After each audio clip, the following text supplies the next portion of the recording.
she was captured, subdued, tossed in a cell beneath a mountain that housed a male who frothed with bloodlust, watched as she was tortured, hardened, sharpened. They knew the end began here, amidst this echo of something that took place so many phases ago, that the male this moonfallen fae once loved roamed the plains with a heart full of ache and a mouth full of words that could crumble the world to dust, that he could end things faster and with more ferocity than any moonfall.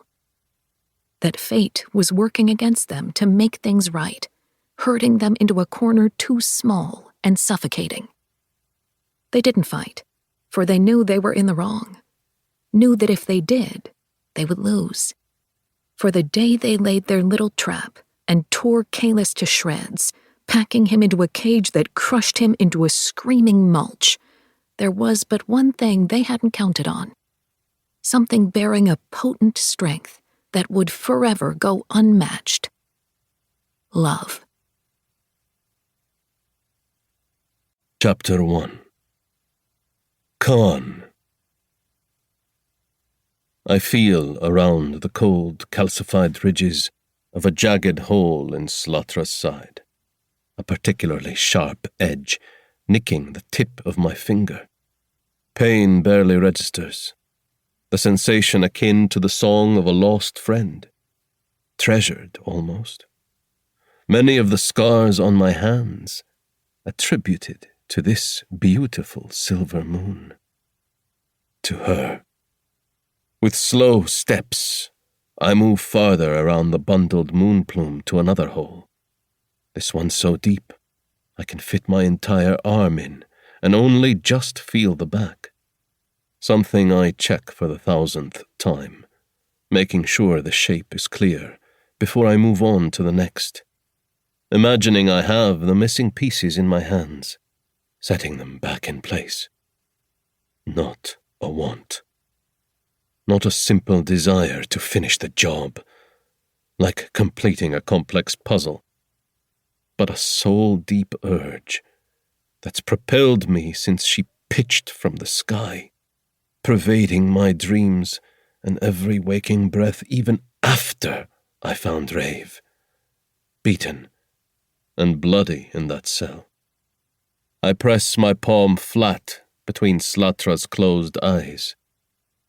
You will be whole again, I rasp. Throat so tight I have to clear it. I put my head against hers despite the bitter cold that bites my skin. I swear on my existence, I will not rest until I've found every last piece and brought them back to you. She doesn't move, doesn't open her eyes and reveal her secrets. Certainly doesn't fill this jagged hole in my own chest, like something's out of place. A feeling I've grown too familiar with over the many phases since Eluin left.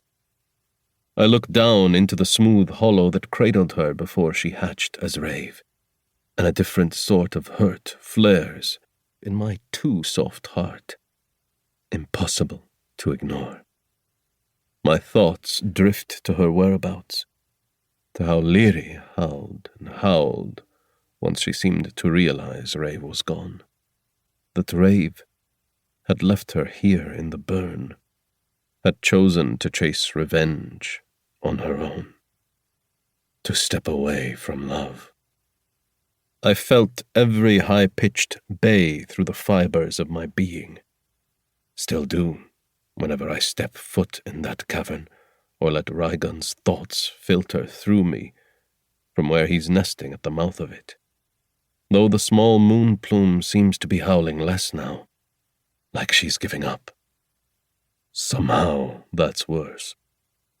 I press a kiss between Slatra's eyes and make for the stairs, brushing the frost from my beard as I step from the frigid ebb of her silver light, up toward reality, pushing past leafy vines.